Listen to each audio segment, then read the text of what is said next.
एक समय की बात है। एक लोहार अपनी दुकान में लोहा पीटते हुए काम कर रहा था। तभी वहाँ से एक महात्मा अपने शिष्यों के साथ गुजरे। उस दिन ढलने वाली थी, रात होने को आई थी। तब उस महात्मा ने ठहर कर उस लोहार से पूछा कि क्या आप मेरे रात में रुकने की व्यवस्था कर सकते हैं। तब लोहार ने कहा, क्यों नहीं महाराज, आप जैसे महात्मा की आतिथ्य और सेवा सत्कार करना मेरा परम सौभाग्य होगा। लोहार ने महात्मा और उनके शिष्यों की ठहरने की व्यवस्था की और बढ़िया से भोजन कराया। महात्मा लोहार के आतिथ्य सत्कार से अत्यंत प्रसन्न था। रात में ठहरे और जब सुबह हुआ तब महात्मा अपने शिष्यों के साथ वहाँ से विदा लेने के लिए लोहार के पास आए और बोले, मैं तुम्हारे आतिथ्य सत्कार से बहुत ही खुश हूँ, मांगो तुम कोई 3 वरदान। यह सब सुनकर लोहार बहुत ही खुश हो जाता है और बोलता है, महाराज। लोहार ने पहले वरदान में मांगा कि आप मेरी आयु 100 वर्ष कर दे। महात्मा ने कहा, ठीक है, हो गई तुम्हारी आयु 100 वर्ष। कुछ सोच विचार कर उसने दूसरा वरदान मांगा। लोहार ने कहा कि आप मुझे दूसरा वरदान दीजिए कि मेरी दुकान में कभी भी काम की कमी नहीं हो।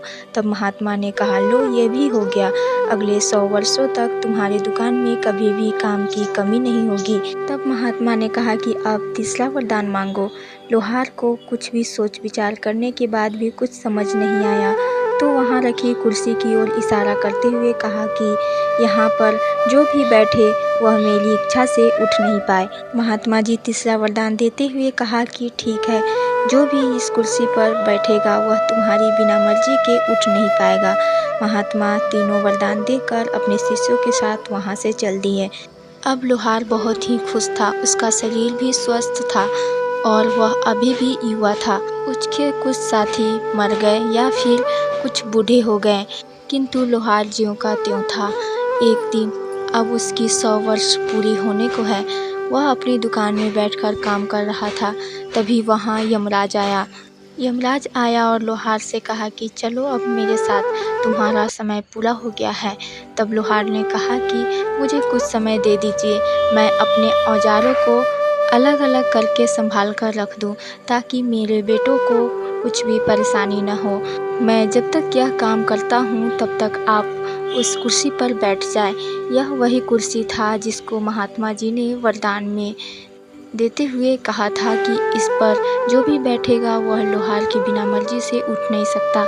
यमराज उस कुर्सी पर जाकर बैठ जाता है। तब लोहार खुशी से झूमने लगता है और हंसने लगता है। वह यमराज से कहता है कि जो भी इस कुर्सी पर बैठ जाता है वह मेरी मर्जी के बिना नहीं उठ पाता। मुझे यह महात्मा जी ने वरदान दिया है। वह खुश होकर अपने घर की ओर लौट चलता है। उसे लगता है कि वह अमर हो गया है। इसके लिए वह बहुत खुशी खुशी घर जा रहा होता है। वह सोच रहा था कि आज से वह अमर हो गया। इस खुशी में वह अपने घर जश्न करना चाहता था। उसने पकवान बनाने के लिए एक मुर्गी के गर्दन काटता है, परंतु यह क्या, मुर्गी के गर्दन कटने के बाद फिर से जुड़ जाता है। ऐसा बार बार होता है। कटा हुआ मुर्गा का गर्दन फिर से जुड़ जाता है। पापी लोहार सोचा कि इतना बड़ा जश्न है, क्यों न मुर्गी की जगह बकरा काटा जाए। तब वह बकरा काटता है, लेकिन बकरे की भी सर मुर्गी की तरह बार बार जुड़ जाता है। फिर कुछ सोचता है और सर पकड़कर बैठ जाता है। उसे याद आता है कि उसने तो यमराज को बंदी बनाकर कुर्सी पर बैठा रखा है। फिर किसी की भला हत्या कैसे या मृत्यु कैसे हो सकती है। फिर उसने सोचा, चलो किसी की मृत्यु हो या ना हो, मुर्गा बकरा ना सही, कम से कम दाल चावल तो खा सकता हूँ। और वह दाल चावल और अन्य शाकाहारी भोजन खाने लगा। ऐसे ही समय बीतता गया। यमराज को उस कुर्सी पर बैठे हुए करीब 1 वर्ष बीत गए थे।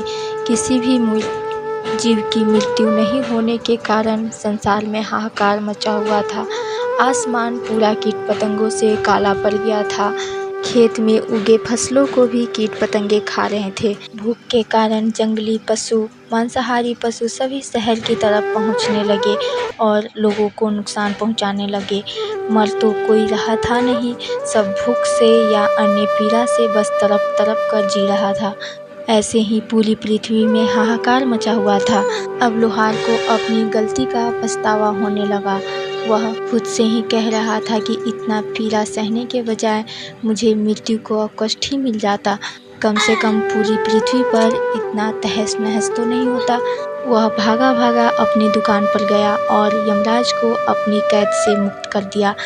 कैद से बाहर आते ही यमराज गुस्से में लोहार को पकड़ा और ऊपर ले गया। धीरे धीरे पृथ्वी पर संतुलन बनने लगी।